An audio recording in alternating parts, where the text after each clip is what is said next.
Terima kasih Bapak Gembala, Ibu Gembala, staf diakon, pengerja semuanya. Izin memperkenalkan diri, nama saya David Herson. Ini pertama kalinya saya datang, pemain piano bisa iringi saya terpelan.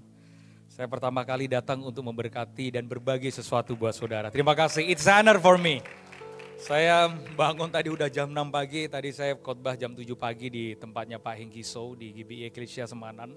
Jadi setelah ini juga saya selesai nanti, mohon maaf kalau tidak sampai selesai, saya harus kembali lagi untuk ibadah ketiganya mereka, saya khotbah di sana. Saudara, saya percaya bahwa hidup ini karena kasih karunia Tuhan, amin. Makanya begini saudara, manusia seperti kita nggak ada alasan untuk kita bisa menyombongkan diri. Why? Even keselamatan pun itu diberikan cuma-cuma oleh Tuhan. Ada banyak orang datang ke gereja, maaf saudara, gereja ini disebut sebagai rumah Tuhan. Siapa Tuhan? Tuhan itu Bapak kita. Jadi kalau saudara datang hari ini bukan saudara mengundang Tuhan, sorry sayang. Tapi Tuhan yang mengundang saudara untuk saudara bersekutu dengan Dia. Ya, dan pelajari dalam Alkitab, setiap orang yang ketemu dengan Tuhan hidupnya berubah. You name it. Ada orang di dalam Alkitab namanya Yakub. Orang ini sama seperti namanya. Begitu juga kelakuan hidupnya. Orang ini dia tipu kakaknya, dia tipu papanya, dia tipu mertuanya, dia tipu kambing dombanya. Sampai satu kali, cek. Pak, restoran saya Pak, restoran saya hampir setiap hari gak ada pelanggan. Apa yang salah Bu? Restoran saya ini gak ada pelanggannya, karena restoran saya itu selalu diserang sama kuasa kegelapan. Dan uniknya adalah ibu ini setiap hari Jumat dia buat persekutuan di restorannya dia. Dia berharap bahwa ketika dia mengundang hamba Tuhan, maka restorannya bisa rame, which is berarti hamba Tuhannya udah kayak dukun. Dan kemudian dia ngomong sama saya, Pak, gak tahu Pak restoran saya kenapa? Restoran saya ini Pak, hampir tidak ada pelanggan yang makan di restoran saya. Kenapa? Karena restoran saya diserang sama kuasa kegelapan. Dan dia merasa di alam roh, bahwa ada banyak orang yang tidak suka dengan dia, sampai kemudian dia kirimkan roh-roh jahat lah, dia kirimkan tenun lah, dia kirimkan guna-guna supaya restorannya sepi. Tahu gak saudara? Ibu ini buat pendeta sibuk, karena setiap Jumat dia gilir pendeta ini yang terkenal diundang. Pendeta ini ngusir kuasa kegelapan diundang. Dan termasuk saya jadi bagian undangan daripada ibu ini. Ketika saya dengar bahwa restorannya sepi, dan dia kemudian, dia mention tentang serangan kuasa kegelapan. Di hati saya agak mikir begini. Kok aneh ya, kok betah banget kuasa kegelapan nyerang restorannya dia. Sampai kemudian ketika saya makan tidak sampai 5-10 menit. Makanan yang dari dapur itu persis dihidangkan di depan saya. Tahu gak saudara apa yang terjadi? Ketika saya cicipi makanan itu, langsung di otak saya mikir, pantesan sepi. Kenapa? Makanannya gak enak. Saudara tahu gak dari cerita itu? Seringkali dalam hidup kita hanya jadi Kristen yang ngomongin tentang roh, tapi kita gak realistis dalam kehidupan. Kita gak realistis dalam kehidupan, sorry. Pada akhirnya Kristen saudara itu kelihatan dari buah hidup saudara. Pak, maaf ya. Orang-orang yang di Alkitab, kalau saudara lihat, ketika mereka ketemu sama Tuhan, namanya Yakub. Arti nama Yakub itu selain tumit, artinya penipu. Ketika ketemu sama Tuhan, Tuhan ubah identitasnya Yakub jadi siapa? Israel. Saudara, setiap perjumpaan dengan Tuhan selalu merubah hidup seseorang. Oh iya, makanya buat saya begini, tanda orang yang ketemu Tuhan itu bukan nangis-nangis, bukan rebah-rebah. Bukan itu. Tanda orang yang ketemu Tuhan begini, hidupnya berubah. Ada orang yang aktivitas rohaninya, bernubuat, pelayanan. Saya tidak anti dengan karunia, sorry. Bahkan saya tidak anti dengan berkat Tuhan yang saudara terima. Saya enggak anti. Pelajari dalam Alkitab, setiap Yesus buat mujizat selalu orang datang kepada Yesus. Satu kali dengan 5 roti 2 ikan, 5.000 orang kenyang Pak. Satu kali Bartimeus buta melihat. Satu kali Lazarus bangkit dari kematian. Pertanyaan saya sederhana. Di mana mereka ketika Yesus ada di atas kayu salib? Enggak ada. Karena mental mereka, mental perut. Ada banyak orang datang ke Tuhan cuma cari berkat Tuhan. Tapi saudara datang hari ini bukan cari berkat Tuhan, tapi cari pribadi Tuhan. Oh come on. Makanya kalau saudara datang hari ini saudara cari pribadi Tuhan. Nggak ada hubungannya sama mikrofon mati. Nggak ada hubungannya sama gedung yang nggak ada AC. Karena begini, perjumpaan pribadi dengan Tuhan didasarkan ini, hati dan sikap yang mencintai Tuhan. Pertanyaan saya, lapar nggak saudara dan haus sama Tuhan?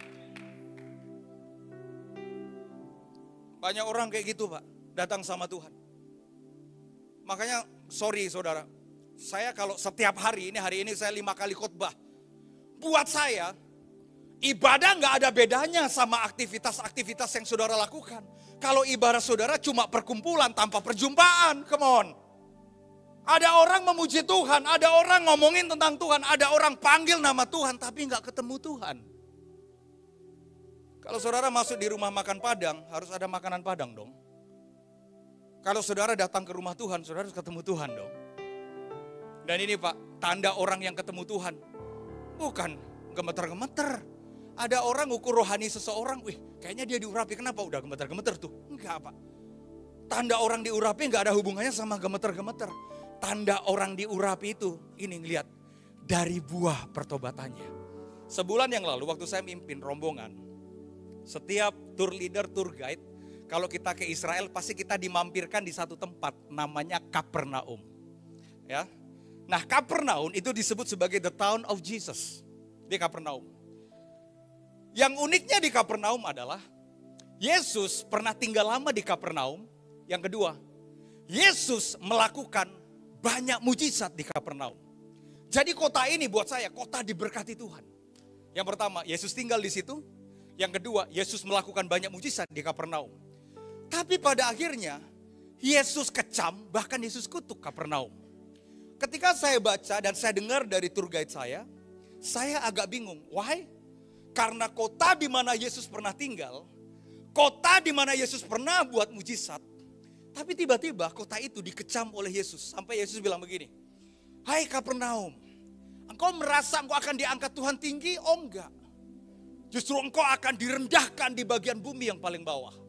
Ketika saya baca tentang Kapernaum, sejarah Kapernaum, yang buat saya agak miris begini. Kapernaum adalah kota mujizat, tempat Yesus tinggal. Tapi pada akhirnya Kapernaum ditolak oleh Yesus. Apa yang salah? Begini, orang di Kapernaum suka dengan mujizat. Tapi sayang, orang di Kapernaum tidak suka untuk bertobat. Maaf saudara, mujizat, nubuat, pelayanan rohani saudara, pada akhirnya buahlah yang menentukan saudara yang sebenarnya itu siapa. Makanya gini saudara, gereja yang benar itu gereja yang berbuah, bukan gereja yang berkarunia. Kayaknya saudara susah nih kayaknya. Kayaknya gak bersuka cita. Maaf saudara, saya banyak ketemu orang-orang yang punya karunia. Banyak banget. Mulai karunia bernubuat, ngusir setan lah, nyembuhkan orang sakit. Pada akhirnya tetangga di sebelah itu butuh buah hidup kita. Makanya begini, kalau firman ini adalah benih, setiap firman, setiap benih yang saudara terima, itu mesti bertumbuh. Dan para petani setuju dengan saya. Kalau kita nanam buah apel Pak, yang kita tunggu bukan pohonnya. JKI, GBI, apalagi GPDI itu pohon. Gedung di tempat ini pohon Pak.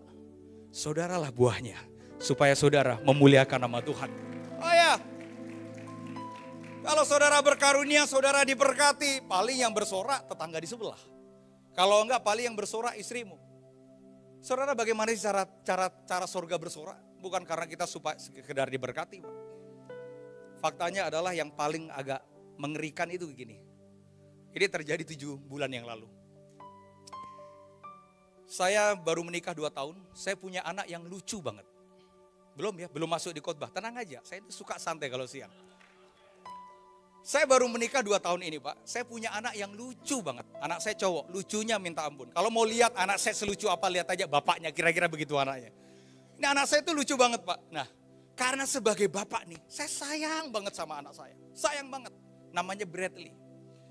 Saudara, kebahagiaan buat seorang laki-laki itu yang sudah menikah kalau misalkan punya anak ya. Capek kerja di luar begitu gendong anak Pak, itu langsung capek itu hilang. Nah, Bradley itu selalu saya belikan mainan yang terbaik. Sekarang itu usia 15 bulan. Pokoknya apapun yang dia pengen, saya kasih terbaik Pak. Pengen mainan terbaik, saya kasih yang terbaik. Pengen susu terbaik, pokoknya saya bilang sama istri saya sama mbak di rumah, kasih susu yang terbaik. Bayangkan bapak model saya aja tahu yang terbaik buat anak saya, apalagi bapak kita di sorga sayang gitu. Jadi saudara nggak usah khawatir tentang hidup. Nah satu kali Bradley ini saya belikan mainan Pak Eri, mainan ini cukup mahal. Mainan itu kalau dipegang itu bisa bunyi etek-etek terus ganti-ganti musik itu. Etek-etek ganti musik. Satu kali ketika saya habis pulang dari kantor, saya baru parkir mobil. Ketika saya habis parkir mobil, saya buka pintu rumah, saya lihat anak saya Bradley lagi main sama sus sama mbaknya. Lagi main itu bunyi etek. Padahal mainan itu dibelikan pakai duit papanya. Sayalah bapaknya yang ngasih mainan itu. Ketika saya buka pintu rumah saya lihat anak saya lagi main. Tahu gak saudara? Saya panggil anak saya, Bradley. Gak noleh, kurang ajar gak? Saya panggil lagi, Bradley. Gak noleh Pak. Kenapa dia gak noleh? Karena dia sibuk main etek sama mainan yang saya kasih. Sampai terus kemudian saya panggil agak kuat, sus itu bilang ini, Bradley itu loh Daddy pulang. Gak noleh Pak. Tiba-tiba Tuhan tegur saya, David, kamu tahu gak? Banyak orang modelnya persis kayak anakmu. Apa Tuhan? Ketika gak punya minta diberkati, ketika sakit minta sembuh. Tapi begitu dikasih sama Tuhan, sibuk sama berkatnya. Lupa sama suara bapaknya. Wow, saya bilang ini sama Tuhan. Oh ya Tuhan. Seringkali dalam hidup, sorry saudara. Saudara mungkin datang hari ini, jangan-jangan saudara sibuk sama berkat Tuhan. Cuma pengen sama berkat Tuhan. Terkadang saudara, kita cuma pengen berkatnya. Maaf, kita cuma pengen pemberiannya. Tapi kita nggak pengen sama pribadinya. Tapi saudara datang di rumahnya, saudara ketemu sama pribadinya, amin. Itu yang buat saya, Pastor Harry, ketika Yakub ketemu sama Tuhan. Tuhan gak bilang begini, kamu tipu papamu kan? Kamu tipu kakakmu kan? Kamu tipu mertuamu kan? Enggak. Gereja yang benar Pak, bukan menghakimi, tapi gereja yang benar mengasihi. Makanya gini, Tuhan gak bilang, dosamu besar loh. Enggak. Tuhan bilang begini, your name is not Jacob anymore. Yakub belum 3 tahun sekolah teologi ya. Yakub belum 3 bulan ikut-ikut doa puasa. Tapi detik di mana dia ngalamin hadirat Tuhan, change everything. Dia datang sebagai penipu, dia pulang sebagai Israel, artinya the Prince of God. Ini saudara, ketika saudara ketemu dengan hadirat Tuhan, ngalamin hadirat Tuhan, apapun kondisi saudara, Tuhan pasti ubahkan dalam hidup saudara. Apakah masalahnya Yakub selesai? Belum. Tapi setidaknya identitasnya dia udah diselesaikan sama Tuhan. Makanya kalau saudara lihat nih, beberapa tahun yang lalu pasti saudara setuju dengan saya, kita pasti familiar dengan handphone ini.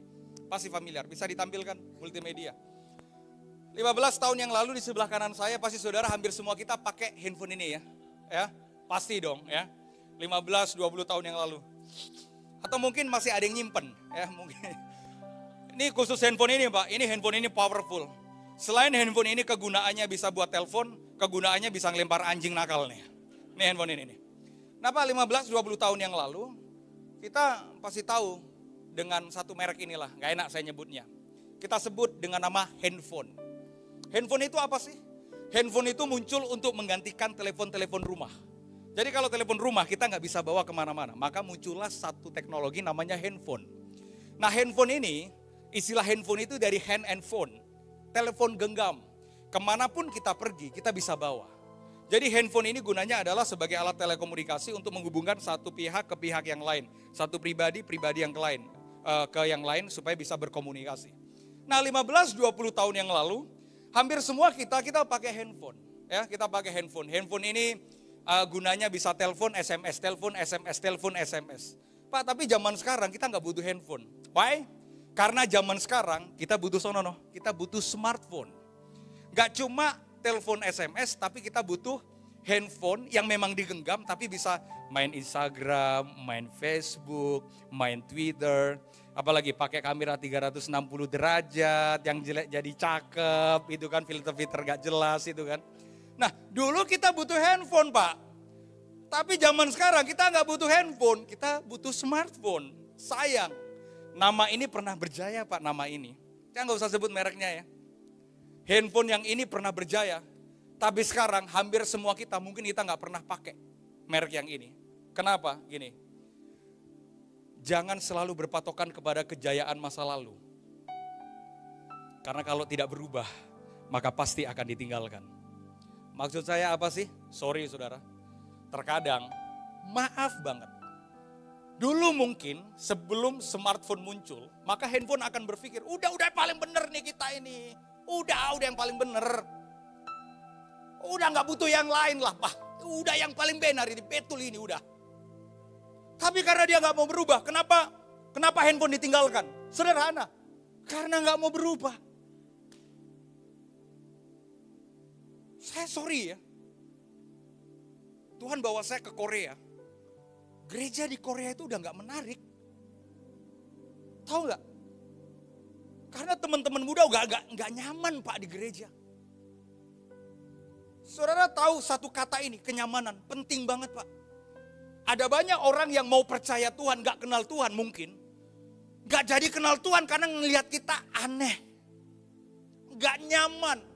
Padahal saudara tahu gak, kasih itu selalu membawa kenyamanan. Kayaknya wajahnya gak bersuka cita nih wajahnya nih. Benar Pak.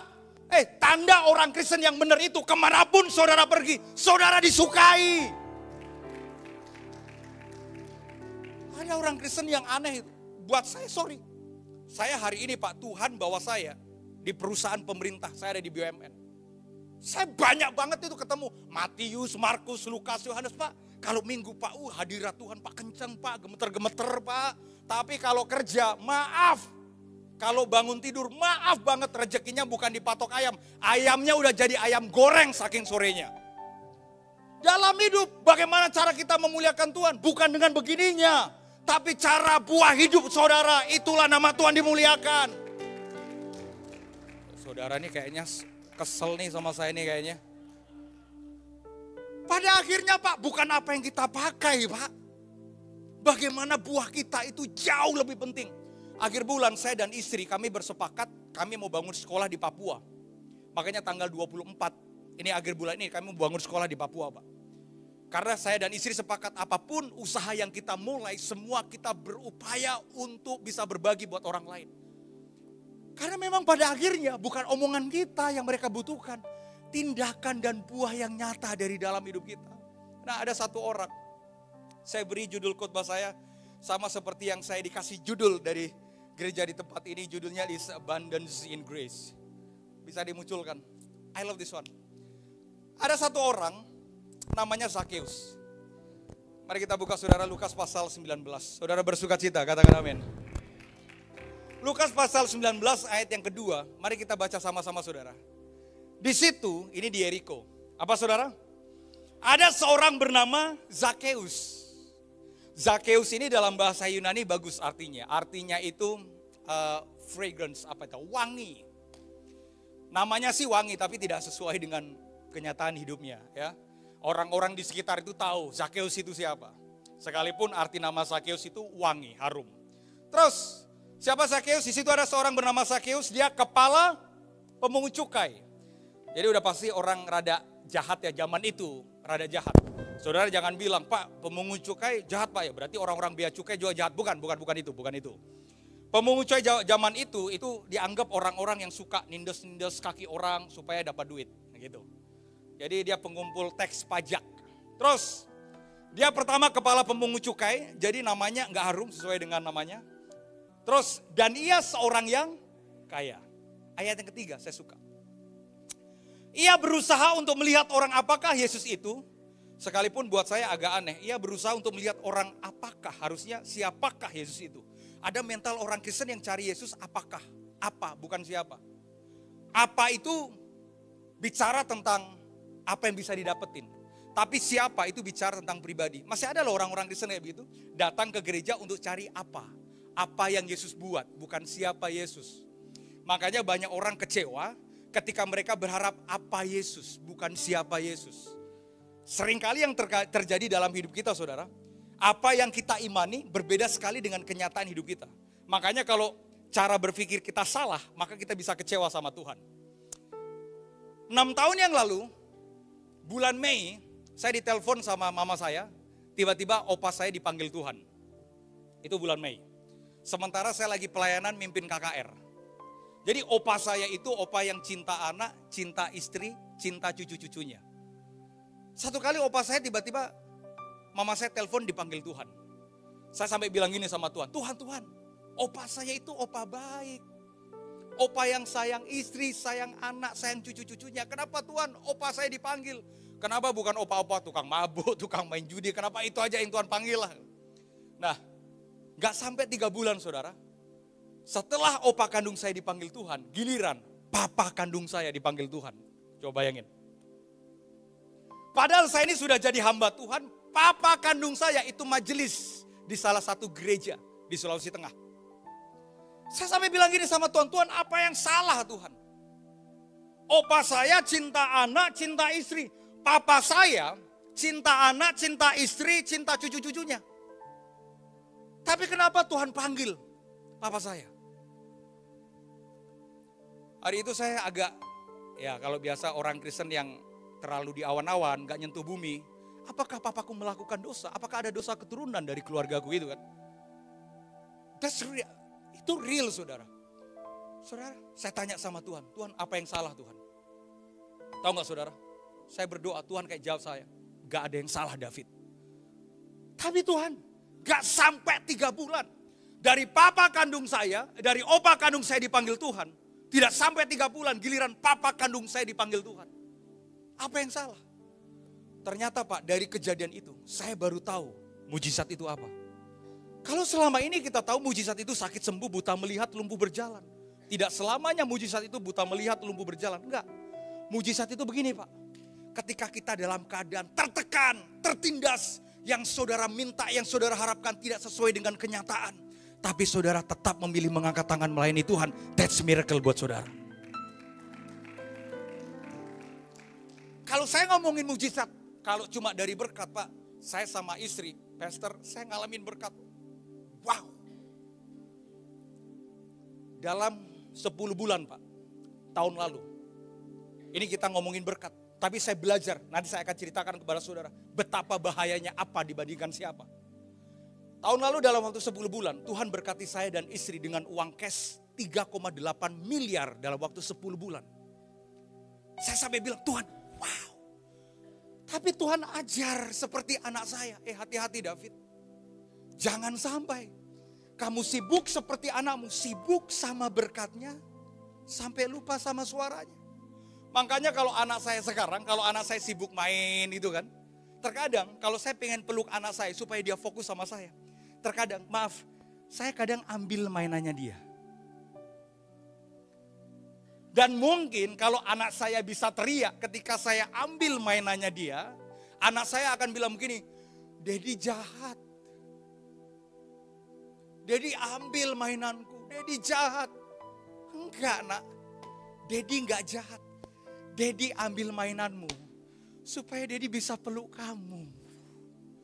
Jadi ada di dalam situasi dan keadaan di mana saudara saat ini mungkin sedang diizinkan.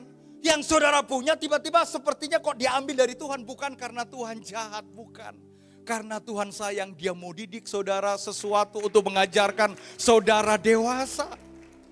Pelajari dalam Alkitab saudara, saudara tidak akan pernah baca dosanya Daud apa.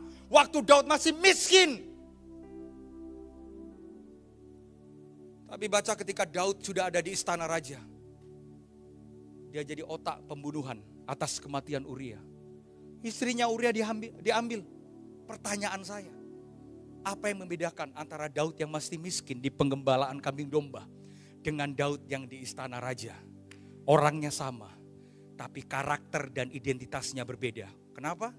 Karena istana sudah merubah karakternya dia. Hati-hati dengan berkat yang saudara terima, yang Tuhan kasih.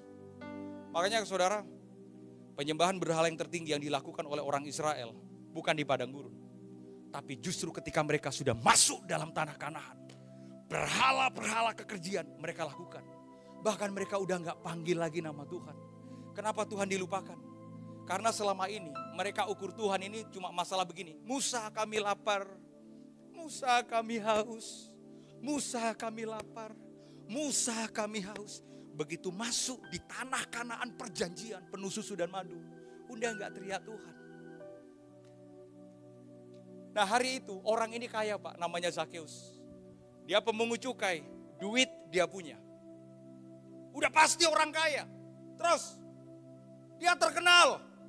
Terus, tetapi ketika dia dengar tentang Yesus, ia berusaha untuk melihat orang apakah Yesus itu. Tetapi ia tidak berhasil karena orang banyak sebab badannya pendek. Ya saya nggak tahu sih, ada banyak orang ninggalin Tuhan bukan badannya yang pendek, tapi cara berpikir yang pendek. Ya sumbu pendek. Ya kadang mengartikan Tuhan itu dengan cara-cara yang pendek. Jadi ada banyak orang yang nggak berhasil ngelihat Tuhan karena cara berpikir yang pendek. Apalagi, ya kadang ada yang harapan pendek. Terus ketika dia sadar badannya pendek, ini orang terkenal punya duit. Ayat berikutnya. Maka berlari ia mendahului orang banyak. I love this one. Orang yang nerima kasih karunia Tuhan akan selalu menempatkan dirinya tidak santai tapi justru akan berlari. Ya, gini saudara, semakin saudara terima kasih karunia Tuhan dan kebaikan Tuhan, semakin saudara tidak akan pernah santai dan lenggang-lenggang dalam hidup. Semakin saudara akan berlari untuk saudara lakukan yang terbaik buat Tuhan. Kenapa? Karena tahu bahwa saudara dapatkan itu karena kasih karunia. Maka saudara akan menghargai kasih karunia itu. Ya, saya punya handphone saudara. Ini handphone saya ini iPhone MX ya, XS kalau nggak salah. Saya nggak pernah ganti ini. Ini pemberian dari sahabat saya. Dan tahu nggak saudara? Ini pemberian dari sahabat saya, hasil pertama dari apa yang dia kerjakan di perusahaannya dia. Karena saya bertahun-tahun, kita modalin ancur, modalin lagi ancur, sampai dia bilang begini, udah bro nggak usah modalin saya. Kayaknya udah berkali-kali dimodalin ancur gitu. Sampai kemudian dia kumpulkan kerjaannya, pokoknya dia kumpulkan sampai buat saya ini bisa saya beli sih, tapi buat saya ini berharga karena ini pemberian Pak. Ini pemberian dari hasil kerja kerasnya dia. Jadi saya hargai banget. Maaf ya, 2 hari lalu handphone ini jatuh. Waktu handphone ini jatuh tiba-tiba, saya ingat dia loh. Harusnya ingat istri sih, tapi kok ingat dia gitu loh. Jadi handphone ini 2 hari yang lalu Pak, jatuh. Jadi saya kantongin jatuh gitu. Jedok, saya langsung ingat dia. Kenapa? Waktu dia kasih handphone ini Pak, dia bilang ini, bro, ini hasil pertama dari pekerjaanku. Aku belikan handphone ini khusus buat Bro David. Jadi jatuh aja Pak, saya ingat dia gitu. Makanya kasih karunia saudara yang dapatkan itu. Ketika saudara jatuh, saudara diingat sama Tuhan. Jadi tenang, gak ada penghakiman. Saudara dikasihi. Tapi itu akan membuat saudara kotor dikit aja langsung saudara lap. Karena ini pemberian dari orang yang benar-benar mau berkorban untuk memberi itu buat saya. Nah hari itu dia bilang begini. Maka berlari ia mendahului orang banyak itu lalu memanjat pohon ara untuk melihat Yesus yang akan lewat di situ. Dia panjat pohon ara. Poin saya bukan di situ. Ketika Yesus sampai ke tempat itu, ia melihat ke atas dan berkata, Zakeus segeralah turun. Wow. Ini padahal kalau orang-orang ya. Kalau orang-orang lihat Zakeus, ini siapa sih dia? Itu pemungut cukai itu. Itu suka peras-peras orang. Saya nggak tahu duitnya dipakai apa, mabok kayak kali. Apalagi bersenang-senang foya-foya. Orang akan ngomongin tentang Zakeus tuh, pemabok tuh. Tukang injak kakinya orang, penjahat tuh. Tapi yang luar biasanya adalah ketika dia naik di atas pohon, mata Yesus tertuju kepada Zakeus. Kenapa mata Yesus tertuju kepada Zakeus? Karena di antara kerumunan orang banyak itu, hanya Zakeus yang berlari mau ketemu dengan Yesus. Jadi saudara, orang yang punya rasa lapar dan haus akan Tuhan, selalu menarik hati Tuhan buat hidup mereka. Ada banyak orang yang udah gak lapar lagi Pak. Gak lapar dan haus lagi sama Tuhan. Bener setiap minggu kita ibadah, tapi gak yang gitu loh sama Tuhan. Udah gak greget sama Tuhan. Kenapa? Karena ada satu musuh yang paling berbahaya. Apa itu? Rutinitas. Ini musuh yang paling berbahaya banget Pak. Saudara tahu nggak musuh rutinitas? Rutinitas itu akan menghasilkan satu kata. Ini, bosan. Hati-hati dengan kata bosan. Tahu saudara kenapa Daud jatuh di dalam dosa? Karena harusnya hari itu dia harus memimpin prajurit untuk bertempur. Dia nggak mau. Udah bosan, tempur lagi. Udah gak mau. Nah hari itu ketika orang tahu siapa Zakeus, tiba-tiba Yesus bilang begini, Zakeus, segeralah turun. Aku mau apa saudara? Mau apa? Menumpang di rumahmu. Ayat berikutnya. Ayat berikutnya, bukan Kejadian 19 tapi Lukas 19, salah tulis. Ayat 6 bilang begini saudara. Lalu Zakeus segera turun dan menerima Yesus dengan sukacita. Tetapi semua orang yang melihat hal itu bersungut-sungut katanya ia menumpang di rumah orang berdosa. Ini aneh ya. Ketika Yesus, bahasa saya, ngasih kasih karunia buat Zakeus. Harusnya orang lain senang. Tapi ternyata orang lain gak senang. Faktanya apa? Ketika Yesus bilang begini, Zakeus segera turun. Aku mau menumpang di rumahmu. Orang di sekitar Zakeus bilang begini, dia mau menumpang di rumah orang berdosa. Loh, bukannya harusnya kalau Tuhan menumpang di rumah orang berdosa, harusnya kita bersuka cita. Karena pasti akan ada kemenangan. Ternyata enggak. Makanya zaman sekarang itu saya agak aneh ya buat orang-orang Kristen. Yang ngakunya pelayanan. Saudara, buat saya, tanda orang bertobat itu bukan karena gak mabuk, gak berzinah, gak main judi. Buat saya itu bagian dari kita bertobat. Ya. Karena kita bertobat kita gak mau melakukan itu. Tapi saya minta maaf saudara. Kalau saudara bilang, Pak saya udah gak mabuk, saya udah gak berzina, saya udah gak main judi. Tapi kalau saudara yang saudara pikirkan, saudara egois, saudara ngomongin orang, saudara hakimin orang, saudara nilai orang. Sama aja kita gak bertobat. Nah harusnya begini, Zakeus itu kan keluarga harusnya. Ketika orang-orang Farisi melihat Zakeus, yang Yesus bilang, turun aku mau menumpang di rumahmu. Harusnya orang-orang Farisi itu begini, waduh puji Tuhan ya. Zakeus yang kita kenal dia sebagai orang yang berdosa. Yesus mau menumpang di rumah Zakeus, pasti terjadi kemenangan. Tapi orang-orang di situ gak suka. Makanya aneh kan. Harusnya gini nih, kalau kita ini anggota keluarga Pak. Kalau kita anggota keluarga. Semua saudara ini kan anggota keluarga dalam Tuhan, katakan amin. Kalau kita ini memang anggota keluarga, kita ini satu tubuh, satu kesatuan. Harusnya gini Pak, kalau kaki kita kotor, maka yang dilakukan oleh tangan apa? Maka tangan akan bereaksi Pak, dia ambil tisu, maka tangan itu akan lap kaki secara halus. Aduh kotor ya, kalau kakinya kotor, duh kotor ya, dia ambil tisu. Dilap kakinya, kotor ya. Zaman sekarang aneh Pak. Kakinya kotor, tapi anggota tubuh yang namanya tangan bukan ngelap tapi dipukul. Dasar penjinah lo ya. Kotor hidup lo. Diomongin, gak bener. Jauh dari Tuhan. Gak deket sama Tuhan. Ini yang saya percaya Pak. Anggota tubuh yang sehat akan memperlakukan anggota tubuh yang lainnya dengan sangat manis tanpa menghakimi, bahkan memukul ataupun menyakiti. Tapi orang-orang di situ gak suka ketika Tuhan aku mau menumpang di rumahmu. Yang lebih keren Pak. I love this one. Ayat berikutnya. Ini Lukas 19 bukan Kejadian 19. Ayat berikutnya. Tetapi Zakeus berdiri dan berkata kepada Tuhan, Tuhan, setengah dari milikku akan aku berikan kepada orang miskin. Pertanyaan saya, Yesus minta? Enggak tuh.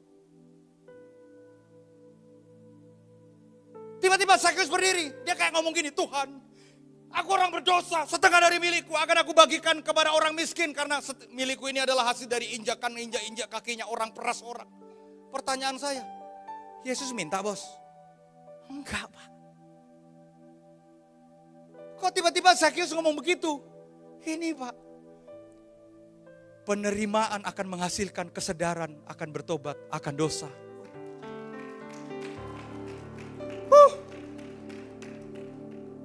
Buat saudara, apa sih Pak khotbah ini biasa aja. Tapi buat saya Pak, penerimaan itulah Pak yang membuat Zakeus tanpa disuruh, tanpa diperintah, dia sadar dan dia mau berubah.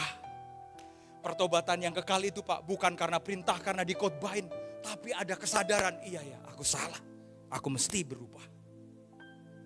Yesus gak bilang begini, Zakeus aku mau menumpang di rumahmu. Rumahmu gak kudus ya. Ini kayaknya ada roh-roh jahat ya. Kamu tipu banyak orang nih. Zakeus, kamu udah injak kakinya orang. Kamu ambil duitnya orang kan? Kembalikan. Enggak Pak. Yesus cuma bilang begini, aku mau menumpang di rumahmu. Bahasanya sederhana. Aku mau tinggal di rumahmu. Saudara tahu? Di mana Tuhan berdiam? Kalau dia berdiam di dalam hidup saudara, tanpa diperintah saudara akan sadar, oh iya ya aku salah, aku mau berubah. Ini yang saya bilang gini, this is the abundance in grace. It's not abundance of grace, but abundance in grace. Kesadaran Pak, sadar. Ada banyak orang dikhotbahin gak sadar-sadar. Udah dikhotbahin sih, udah doa puasa gak sadar-sadar.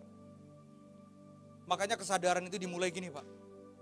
Tuhan yang di dalam kita.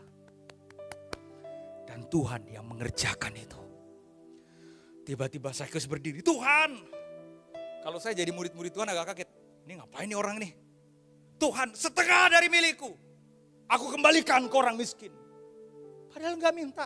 Terus, kalau ada yang aku peras, aku kembalikan berapa? 4 kali lipat. Kelihatannya secara duit, secara materi, berkurang. Tapi Zakheus tahu, ada jauh yang lebih penting dari cuma sekedar materi. Apa? Kehadiran Yesus di dalam hidupnya dia. Ada yang jauh lebih penting daripada semua pelayanan saya Pak. Apa? Hadirat Tuhan. Itu kemarin saya baru pulang tuh dari Singapura habis pelayanan Pak. Saya lagi di lunch, lagi di lunch Changi. Saya lihat jadwal pelayanan saya ini kayak hari ini, khotbah 5 kali gitu kan. Di Instagram itu Pak, itu orang itu kalau DM, Pak ini undang pelayanan Pak, undang pelayanan. Saya belajar sesuatu dari Tuhan. David, kamu harus ingat satu hal. Bukan pelayananmu, tapi waktumu untuk ngalamin pribadiku. Wow. Saya lihat jadwal saya itu kayak sibuk sama pelayanan. Tapi Tuhan ingatkan saya, bukan itu. Tapi waktu untuk aku seperti Zakheus menumpang di rumahmu. Itu penting Pak. Makanya buat saya, berkat seperti di tangan anak saya, gak lebih penting daripada kehadiran dia. Sorry ya, pelayanan saya Pak, gak lebih penting. Maaf Bapak Gembala, mau gereja mau jemaatmu Pak, gak lebih penting. Tapi kalau kita dengan pribadi Tuhan, dengan hadirat Tuhan Pak, itu jauh lebih penting daripada semuanya. Musik semuanya kita tata dengan bagus. Tapi kalau hari ini tanpa hadirat Tuhan yang saudara terima, saudara alami, gak lebih penting dari semuanya Pak. Pertanyaan sederhana, kita ngalamin gak di dalam kasih karunia-Nya Tuhan? Kasih saya chord G Pak, I love this one. Lagu ini ngajarin saya bahwa setiap hari bagaimana kita harus dipimpin, disertai oleh Tuhan. Sering ku tak mengerti jalan-jalan-Mu Tuhan, bagai di belantara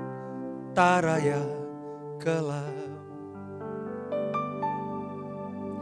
Tanpa 1000 tanya, let's you singing, namun tetap percaya jejak-Mu Tuhan sungguh sempurna. Sering ku tak mengerti, sering ku tak mengerti jalan-jalan-Mu Tuhan, bagai di belah. Terkadang gak usah banyak tanya, percaya aja sama Tuhan. Tanpa 1000 tanya, kemauan pemain musik, namun tetap percaya. Saya undang saudara bangkit berdiri. Jejak-Mu Tuhan sungguh sempurna. I love this one. Ajarku memahami semua yang Kau ingini, agar hidupku puaskan hati-Mu. Bagi-Mu aku rela sepenuh hati menghamba, serahkan diri, genapi karya-Mu. Sering ku tak mengerti, oh sering ku tak mengerti